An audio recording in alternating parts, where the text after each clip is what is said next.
frankly, we're proud of many things that we do, but there's one that really stands out to us, and that was our first development that we undertook. And it's not because it was our first development, but it was how we approached it. We were looking at this particular site, and we wanted to go ahead with it, but we were also aware that there were another couple of developers that were very eager to get involved with it as well. Now, I knew these other developers, and I'd been up against them previously, and I was aware that they were happy to pay a bit more for sites than I might be. And so there was the dilemma as to how we put our offer in.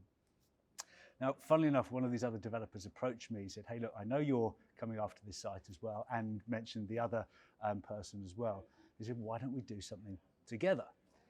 And my immediate thought was, well, you know, I want to do this development. I want to take all of it myself, take all of the kudos, and then take all of the upside once we'd completed it. But I knew if I took that approach that we probably wouldn't have secured the site in itself anyhow, so I wouldn't have got to do the development.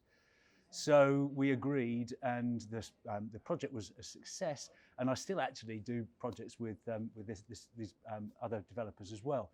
But that's not really the point. There's two things that were a byproduct of that. Firstly, it was a success, and it got us noticed.